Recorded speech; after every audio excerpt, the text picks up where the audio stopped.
This conversation is taking place at the Grand Opera House. In the last year or so, you've done a couple of controversial things, taking on the big banks, Bank of America, the mortgage group. People say, what's he doing that for? What's Biden messing in this stuff that really primarily affects the nation rather than Delaware? Why did you go in that direction? When people commit fraud, there should be nothing controversial about an attorney general and a prosecutor and a consumer protector investigating them. And so my constitutional and statutory obligation to the people that elected me, and I'm honored to be elected now twice, is to go after people who commit fraud, entities, organizations, or individuals. And when I'm out in the streets of this state, no one has complained to me about going after people who commit fraud. You have 50 attorneys general, John.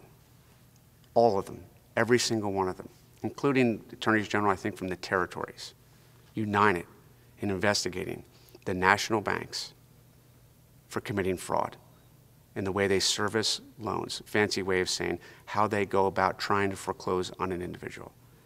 All of the attorneys general, about half of whom are Republicans, half of whom are Democrats, are investigating the issue of whether or not banks, and the banks have conceded some of this fraud.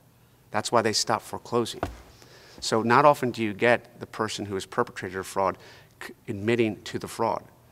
That's what they did when they stopped foreclosing, because they admitted that they were doing it in a fraudulent fashion.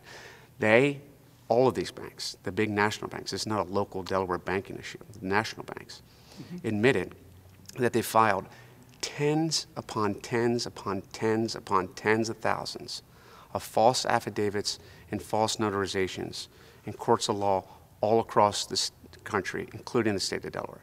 So it's a Delaware issue. It's an issue also that has national ramifications. That's why you see all 50 AGs working on it. There's a feeling among many that the banks have gotten off really lightly. I mean, yes, this fraud took place and they apologized, and many people, many millions of people have been harmed. Are they ever going to get their comeuppance? Really get it? You have attorneys general like my office, like Catherine Cortez Masto in Nevada, Eric Schneiderman in New York, Kamala Harris in California, who are aggressively investigating not just the servicing fraud that you and I have talked about and you're talking about today, and that is the way you foreclose upon a house, but the way you securitize mortgages, mortgage-backed securities, the way you originate loans.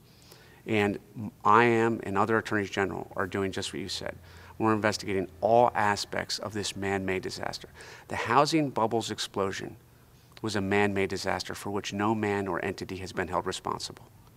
John, as you know, and you covered it, more people went to jail in the 80s for the savings and loan crisis. The savings, over 1,000 people went to jail. No one, or very few, really no one, has gone to jail. And this makes savings and loan crisis look like it was nothing. And that's what people are frustrated by. People see a complete and total lack of accountability for any man or institution or entity being held accountable. And that's what you see attorneys general, Republican and Democrat, very focused on. That's what I'm focused on. You're connected with Content Delaware.